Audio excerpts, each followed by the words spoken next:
Hi, I'm Will from Tested. I'm Norm from Tested. New York week starts now. You know, after 6 months, after getting an office, we're back in a house. Nice wall, though. Much better than yours. Interesting tapestry. Let's get that out of the way. No Ollie Moss, though. But we are still shooting video while we are in New York for Maker Faire because Apple released the iPhone, and we thought it would be remiss if we did not address the iPhone. We both got one. I bought one.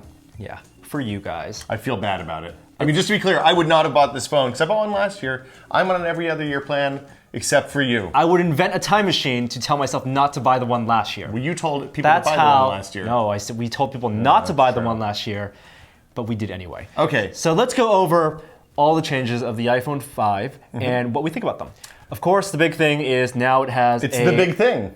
4-inch screen. So after sticking to 3.5 inches for the first five technically iPhones. Whatever. Now it is a 4-inch, same pixel density as the 4 and 4S, but now it's 1136 by 640 pixels. It's basically got an extra row of icons. Yeah. So it's the same width, same number of pixels horizontally, but vertically they bumped it up. They raised it. One row higher. The other thing that's changed with the screen, though, is it's a much better IPS panel than before. The color depth on this is noticeably improved, especially when you compare an old phone to a new phone side by side. Which I will do right now. How convenient. If you look at the color depth on some of the Apple provided icons, you may not be able to see it in the video, but it's really super apparent. There's some dithering over here. There is not over here. The gradients look a lot smoother. There's a lot more depth in the black light levels. That's pretty much it. I mean, it's not super important. Yeah, it's not to say that the screen on the 4 and the 4S was bad by any means. I wouldn't say it's a turd sandwich. No, well, but it's just amazing that they actually still improved on that. And there's new screen technology, so the actual screen is closer to the glass. They've got rid of the space. And if you look at that, what that means is that it looks like the LCD is less recessed behind the glass than closer to the front of the screen. Yeah, it's more like it's actually on the glass. So we said this about the HTC One X, which is an Android phone that was released earlier this year. I think that screen is still closer to the surface than this one is. It looks much more realistic and kind of papery almost than this does. But this is a big improvement for Apple. And also the colors actually do look better. Yeah, the colors are noticeably better. Have you gotten to use yours outside yet? Yes, actually, and I thought it was usable. Yeah, in max brightness, usable in daylight. So it seems like they've done a couple of things to help with the brightness outside. The algorithm that controls how much backlight is on if you set auto brightness to on seems to be much more responsive. It still doesn't go down if you go from a light area to a bright area to a dark area. Yeah, it's not dim enough in the dark. Like I used it in a movie theater last week. You're an asshole. Before the movie started. Don't do that. Before the movie started, not even before trailers, and it was still way too bright. And even, with auto brightness, you could dim it all the way down manually, but it was not where I wanted it to be. Well, the thing I noticed is that outside it's definitely as usable as the old one. It's better than some of the OLED screens we've seen on other phones. It's still not great. You still have to kind of squint and hold the phone real close to your eyes, especially if you put a screen protector or something like that on your phone. So the one place the color depth does make a big difference is in photos. You have a couple of photos queued up here, Norm, to show us. You can see much better gradations. I don't spend a lot of time watching photos on my iPhone, but I'm really excited about getting this panel onto the iPad next year. I think that'll be a huge improvement for the platform as in general. Also, so apps have to be changed. Now, if you bought an iPhone when they released it, there were tons of updates apps. Seems like Apple's pushing them right through. So apps that weren't updated before now are updated. Twitter, and most of the apps that are updated are just stretching the middle. More data. Showing more data in the middle. For example, in Twitter, Facebook's doing the exact same thing, but not every app has been updated to support the new resolution. For example, well, you use Chrome, also like Instagram. And for those apps, you get black bars. You get the windowing. Which of these things is not like the other? Norm's black bars are invisible because they're black bars on a black phone. My black bars are super duper visible because they're black bars on a white phone. You can't change that at all. No. Now I'm glad there's no framing like there is when you're running an iPhone app on the iPad. Right. It's just black bars. That's pretty much dead space. Well, they wouldn't do the framing because it would eat into side real estate. One of the things I do like is that when you get a notification, it doesn't come into the app space. It shows up in the dead space for legacy apps. Yeah. For example, I'm going to send you a text right now. You are going to get that.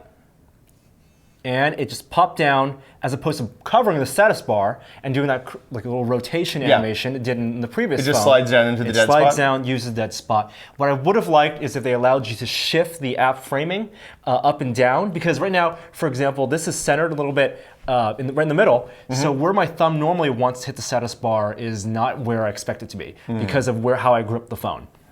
And going back to the 4-inch screen, on a taller app, for example on Twitter, I have to stretch a little bit to drag down notifications.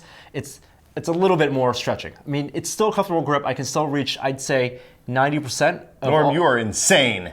It's a little bit more stretching.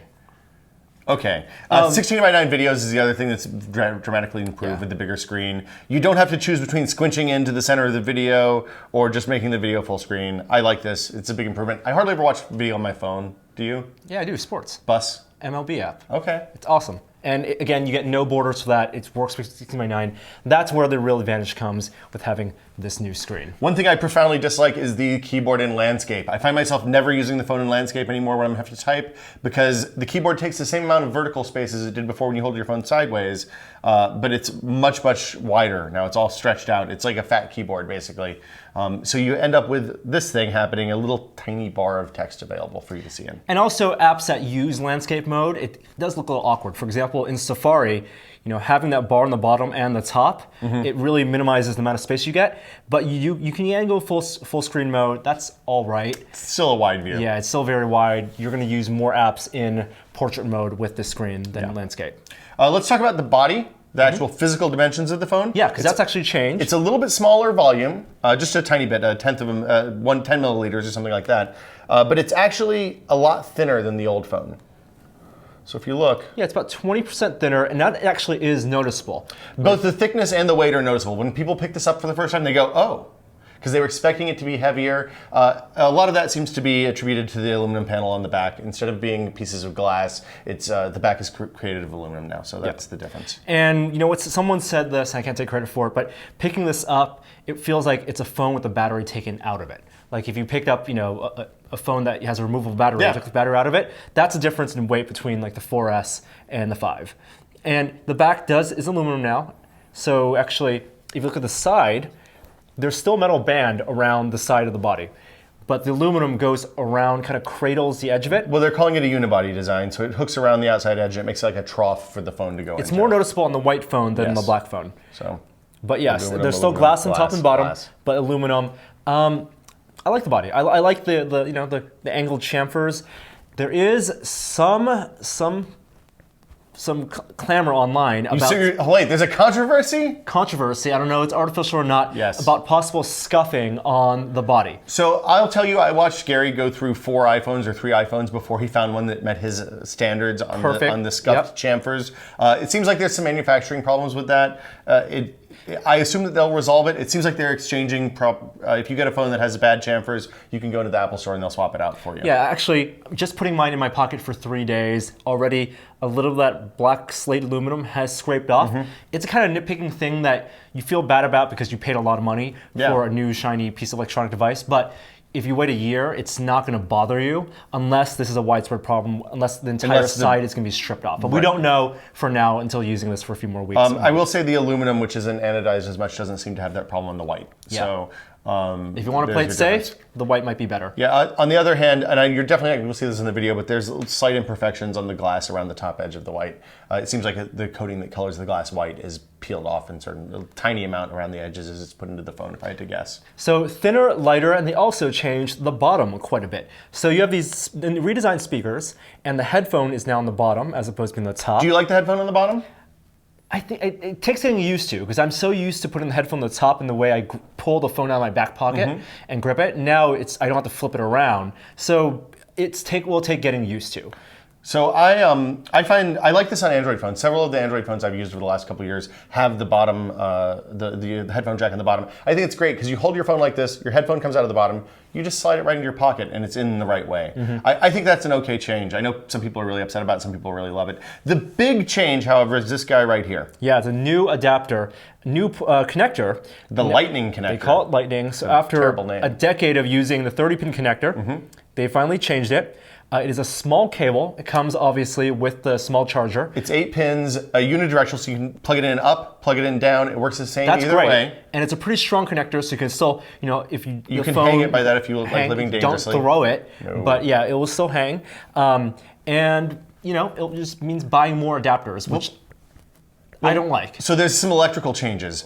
The connector is digital only now. Previously, there were analog outs for video and audio, depending on which version of the phone you had. And audio is great because, for example, if you use like a charger in your car, exactly, that plugs into your car plus has an audio out, it's cleaner audio than through the headphone. You could buy a $7 cable that basically gave you perfect line and level audio out of the phone. Now that's digital only. So if you have an old dock in your car, whether it's a BMW or what, depending on which kind of connection it uses. Some use digital, some use analog. You'll have to look and see if you plug directly into a USB port. If it relied on an analog connection, that's not going to work anymore. The good news is you can get an adapter from Apple. It's $30 for one that's just stumpy, basically. Lightning to 30-pin. 30-pin female dock to Lightning male. You can also get a cable that's a USB cable with a Lightning connector on the end and the 30-pin connector. I assume that one that has the cable is more for like speaker docks that use an analog out rather than a digital out. I find that a little bit weird. That means that those adapters have to have DACs in them to convert digital to analog. I think that's a little bit weird. I think it's a step back. I understand why they're doing it because Apple likes to keep everything nice and tidy, but still kind of lame. And we can probably expect this Lightning connector to be the standard for Apple products for many years going forward. I would assume that this is the new. I assume next year iPads. Obviously, iPod touches, everything's going to have Lightning connectors. It also is still USB 2.0, to make it clear. Although, technically, with the 8-pin, there is enough technology in there for them to make that 3.0 in the future. So that's the changes to the body. And in addition to the headphone jack being changed, there are also a new pair of headphones that come with the iPhone. The Earpods. Did you try them out?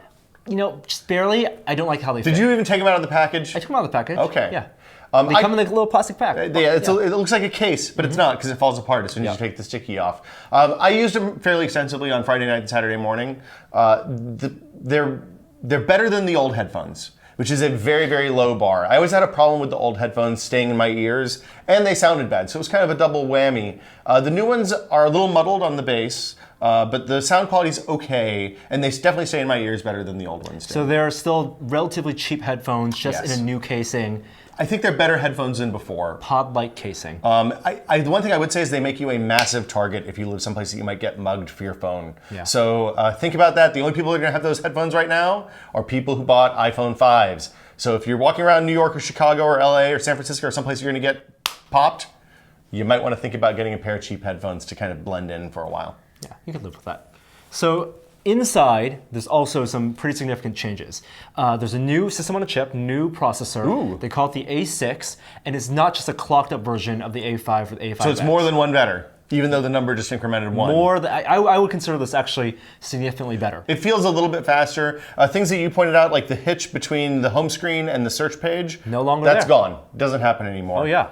Loading up apps that take a long time to load, like Jetpack Joyride, something like that. Some games that take a fairly long time to load. Infinity Blade. Exactly. Games with lots of assets. Now I'll demonstrate quickly. This is tab one? Oh, it's kind of a hitch.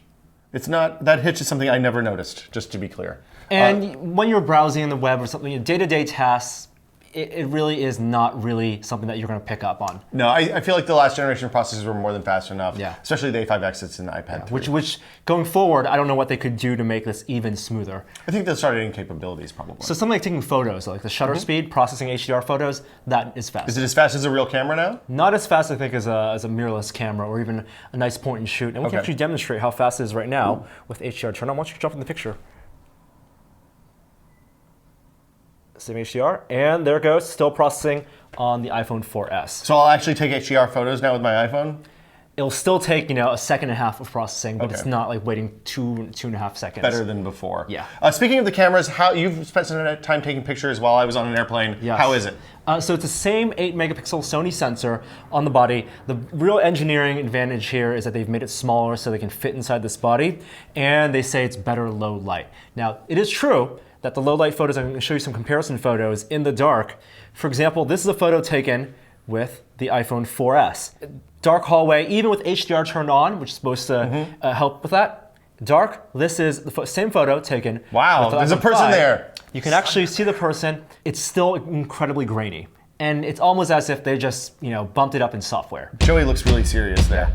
And is a little better in HDR as well. The lens is a little wider, so it's comparable to a 33 millimeter lens on a point and shoot. Okay. While the iPhone 4S was 35 millimeter equivalent. So the dynamic range is a little bit better. So, for example, taking a daylight shot, you're going to see a little bit more detail in the shadows, in the corners of rooms. But Okay. you know, it's still going to be best outdoors in nature, and that's why Apple, all the photos they show are It's a bee outdoor. on a leaf. Exactly. Yeah. Getting nectar, delicious nectar. Yeah. The other improvement they made to the camera was the front camera. So now it's a 1.2 megapixel HD camera. Now this is good if you want to take a self-portrait. And of course, FaceTime is going to look better, but that will depend on your data connection. Of course. So let's talk about iOS 6, because this ships with iOS 6. It's obviously you can't put iOS 5 or 4 or whatever Cannot put on this iOS phone. 5 on this. So that means no YouTube, no Google Maps, all the stuff we've talked about before with iOS 6. Slightly better Siri, photo stream sharing. That's kind of it. VIPs and email. Do not disturb. That's kind of it. Yeah. Yeah. And also the status bar is now blue. So if you go in something like Safari, it's inconsistent because in Mail. Oh, does it pick up from the color of the frame? I think someone said that. I am not sure because I tested a bunch of apps. Most apps are either black, blue, or transparent. For example, it's blue in Mail. If I go to something like Twitter, it's black. If I go to a photo, it's transparent. It's translucent, transparent. It's inconsistent. Of course, status bar does turn green when a phone call comes in, but I don't like the blue because that's the same color as when you tether. Yeah, it turns blue some other time too. Mostly when it has a hotspot. Or AirPlay. AirPlay, exactly. Yeah. Mirroring. Yeah. So a little bit weird. You're stuck with iOS 6 if you don't trust Google Maps yet, or if you don't trust Apple Maps yet, and you rely on Google Maps, you can still install the mobile version, bookmark the mobile website. So you just use the website. Yeah. That seems horrible. Yeah, it is. So wait until Google comes out with their own Maps app, which hopefully is in the works. Okay, so the big decision with iPhone 5, carrier. Yeah, because now there's LTE. Finally, real LTE. 4G speeds. Not HSPA plus. No bullshit. Fake 4G with AT&T. I stuck with AT&T, you stuck with Verizon. Yeah. We've been doing some anecdotal testing. It's all anecdotal testing. Right now. It seems like the speeds are comparable anywhere from 10 megabits down, 10 megabits up, to 40 megabits down, 10 megabits up. The most I've gotten is a 40 megabit down connection, about 15 megabits up. But in web browsing, what that means is it feels like it's as fast as Wi-Fi. I've been using this both in San Francisco and in downtown New York, and it's amazing. It's a marked improvement over the previous generation iPhone in both web browsing and just kind of general reliability. Of course, I switched to Verizon, so maybe that has something to do with it. So if LTE speeds are comparable, what are the big differences between the carriers? Coverage area. Verizon has 371 markets covered as of, I think, the press release they released last week. AT&T is at 53, not as many. And Sprint? Like 24. Now, is that going to matter if you're in a big city like San Francisco or New York? It varies depending on carrier, so you should definitely look and see if your city is covered. Yeah. If your city is covered, it's all a matter of how much you travel. Yeah, typically they roll out coverage from biggest cities to smallest cities, although in the initial rollout, sometimes they'll roll out a mid-sized city because it's a cheaper place to test bed stuff. Yep. So with Sprint, I would say definitely look if you're a Sprint user. If you're Verizon, you're probably covered. If you're AT&T, definitely look, and it might be worth bailing out of your contract to switch to the new Also, the pricing plans are different between the two. Yeah, so Sprint is the only company that you can get an unlimited plan with right now. I think it's $69.99 per line for all-you-can-eat data, text, voice, which seems like a fantastic deal to me. The only catch is, of course, that they don't have LTE in many markets. AT&T, if you are buying a new contract, you have to get on their share plans, I believe. Yep. If you have an existing unlimited contract, you can keep that. However, when they say unlimited, what they really mean is you have 5 gigabytes and then we start throttling you. Yeah, they send you a text message and they say, you've used over 5 gigabytes. On your next period, if you go too much, we will throttle you. Yeah. So when you're comparing plans and thinking about switching, which is what I did, compare your 5 gigabyte unlimited plan on AT&T to the 5 gigabyte limited plans on Verizon and Sprint. Yes. And they have different pricing a la carte also after you go over your plan. The upshot for me is that switching to Verizon was a net exact same cost for 2 lines that had unlimited text before, and what were the unlimited 3 gigabyte non-LTE plans. Also worth mentioning, the Verizon version of the iPhone 5 is unlocked in the GSM because both iPhone 5s have a SIM card slot, the micro SIM card slot, or nano SIM card slot, so you can travel across the world and use international SIM cards, 3G SIM cards in there. That's fantastic. It means when I go to Europe, then I can go to Orange and buy an Orange SIM card for $20, jam that in my phone, and be able to use the phone and data while I'm there. And if you use mobile share plan on either Verizon or AT&T, you get hotspot tethering built in. Yeah, so the mobile plans are unlimited voice and text on each line. They have a per cost line to add a device to it. It's $40 for a phone, $20 for a MiFi, and $10 for a tablet. You don't get additional data with that, but they all share off the same pool. Like I said, for Gina and I, the way we use the phone, it ends up being we get more data, and it's going to cost us about the same thing each month with unlimited voice, which we didn't have before. And AT&T, you do not get FaceTime over cellular unless you're on the mobile. You have to pay for that. Yes. I don't know what they charge for that, but it is definitely not worth it.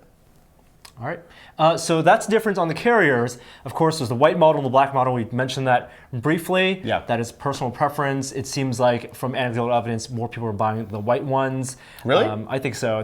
But they'll make equal amounts of each. So I don't particularly like the white one. I think I'm actually gonna switch out and get the black because of the bars, and I like the way the black one looks better when it's off. It's it's a solid sheet of black instead of black with white stripes. Or white with black stripes, whatever. White stripes are a good band. 16 gigabytes, 32 gigabytes, 64 gigabytes. It is $200, $300, $400 on contract. $650, $750, $850 off contract. $850. That's crazy. I bought 32 gigs. Yep, same here. I think that if you're the other catch, the other tricky thing that the carriers are doing is AT&T is offering $250 if you're mid-contract to upgrade. I actually just did the math on this. Offering to have you pay them. For only $250 plus the cost of the on-contract cost of the device. So $550 for a 16 gig phone, $650 for a 32 gig phone, $850 for a 64 gig phone. You can get the on-contract price. What this does is extends your contract 2 years from the date of the transaction. So you're paying them money to be into the contract more in exchange for like a $100 discount on the phone, $200 discount on the phone. I did the math. It ends up being $50 cheaper to pay full price one generation and contract price the next, and actually renew the contract every 2 years. And paying the $250 mid-contract upgrade price locks you into the contract for another 2 years. If you're happy with your carrier, do the $250. If you're not, probably pay the full price and then do the upgrade. If you insist on upgrading your phone every year, I think you should not upgrade your phone every year.